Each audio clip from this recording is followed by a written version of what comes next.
Hello my fellow freedom builders and welcome back to the channel and to a quick update both of the week that went, of the week that we are going into, a quick look at my swing trades, at my option trades, and yeah, basically a bit of it all. So first of all, what happened this week?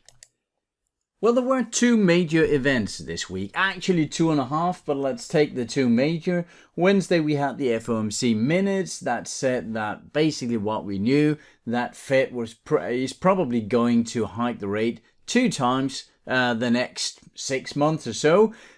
We get some inflation numbers the next week, so let's see what happens. The next thing that happened this week was Friday. And Friday we got the non-farm payrolls. Since I said 2.5 news, it was because earlier the week we had the so-called ADP numbers. That is some private payrolls data indicating that there was a hot fire on the job market in the United States. When we got the non-farm payrolls Friday, it seems like not so much. It went from 306,000 newly created jobs last month to 209,000, a bit less than expected. So that was the two major things this week. Now, what is coming in the next week? Well, the coming weeks, the major event, in my opinion, is the inflation rate from United States. That is Wednesday the 12th.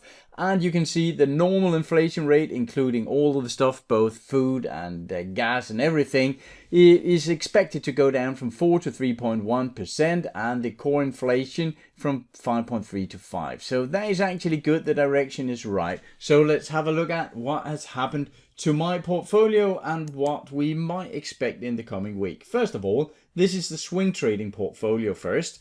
As you can see, my return went down a bit. It was up at 3.6 last weekend. Now it's 3.16%. That is fair enough. The S&P is still at 4.8 here. Both of them dropped a bit. As you can see, my drawdown right now is 0.4%. So that is basically nothing. If you've seen my videos about the Sharpe and the Sortino ratio, you can see that my Sharpe is 3.8, my Sortino is 9. It will definitely not stay there. It will drop because volatility will start to creep up. And as you can see, it is the same, but my Sortino is a bit better than the overall market, and that is what I'm mostly looking at, not so much the basic total return. Of course, that is nice to look at, but if I'm taking a huge risk in the process of getting that, I'm not that interested. As you can see, my volatility is almost half of what is in the S&P 500. We are only about 5 or 6 weeks in the process, so we can't really count on this. What we can see is that I was up being around 71% invested in my portfolio. Right now I am down at 31. The reason for that is that I've sold some of my positions. I did sell the Visa at 6%, the Monster Beverage at 1.5 negative. That is the first loser I've had out of these first 6 close trades here. So you can see, all in all, it is fair enough. And Valvoline, CGI and Garmin is still in there, and they're actually looking fairly decent. Sorry about that. If we look at the Valvoline, still bouncing up from this, I am expecting a bit more of a bounce here. Looking at the Garmin, well, it did take a tip down here Friday, but still I think the setup for a swing trade is there. And then we have the CGI. Well, it is not the best of setups, but the market has been a bit under pressure here, especially because everyone thinks the interest rate is going up.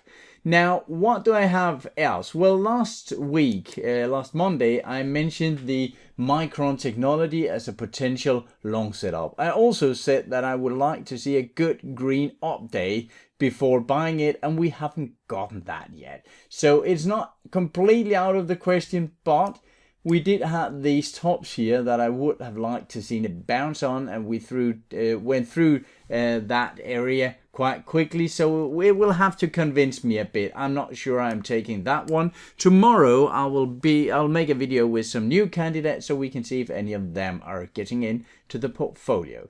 Now on my option portfolio, I do have the Biogen. I did sell a cash secured put up here around 3 100. I must admit, I didn't think it would break it, but it has broken it. I haven't been assigned it yet, but I suppose I will. There are only 12 days until expiration date, so I suspect I will be assigned to this the next week. It has dropped quite a lot. There are some news. I normally use the Seeking Alpha for that. There are some good news actually about their Alzheimer's thing, but there are also some bad news that pulls it down. So basically, I don't mind owning this stock. If we take a look at the Biogen here, I don't mind owning it. At 300, I actually thought it was a fair deal, but at 280, and I will be assigned at 280 even though it might drop further, at 280 I actually think it's an even better deal. We can see that it has a nice return on capital, on equity, and on margin. We can see, well, the PE ratio is okay here. The PEG ratio is negative, and that is because there is expected to be a drop in the earnings here in 23. We knew that, and then getting up again in 24. Going down here, we can also see there has been a drop in the cash flow, but the cash flow is the free cash flow is still positive, so that is all good. We can see the analysts like it quite a lot. The overall stock score is 88, so that is also good. If we're looking at the TPI chart, it has tipped into red as far as I recall. Yes, it has. But selling a cash secured put, I don't look too much at this. Of course, I would have liked it to stay in an uptrend, but that is how it is. And on the value chart, we can see that the average PE over the last 10 years have been 18. If that was true, it would actually be a decent deal right now. We could expect to see it over the next year to go up around 300 again, and we would make a nice gain. However, looking at shorter time frames, we can see that the average PE that the investors have been willing to pay has dropped a bit here, went down to almost 14. But then again, over the last couple of years, the investors have been willing to pay more and more for it. So it is actually a reasonable deal right now. Had we been at 300, I would be a bit more skeptical about it, but at 280 I actually like the deal quite a lot. What I will do if I get assigned here is that I will start selling covered calls on it, so I will make 0.5% some month, 1% on it. Of course, if it drops a lot, I get a problem selling covered calls because I risk being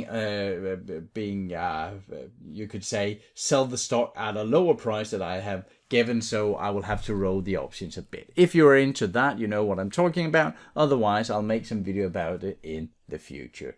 The other stock I have is the Lena Corporation here, and I bought that and did sell a deep in the money covered call here. So unless it goes down and goes below 150, I will just have to sell it at 105. I did get a massive premium on that, so I made about 1.3, 1.4% in a bit more than a month. So that is all well and good. Now, that was the update on the both the swing trading and the option trades and the candidate from next week. And as I said, tomorrow I will make a new video about some candidates. I am looking into some right now tonight. That's all for now. I hope this was an inspiration to you. Remember always to use your own strategies, your own risk management and so on. This is just as an inspiration. So remember to hit the like and subscribe and all that jazz so YouTube can see that you like stuff like this. And I'll talk to you again tomorrow. Take care of your money and yourself in the meantime. Bye for now.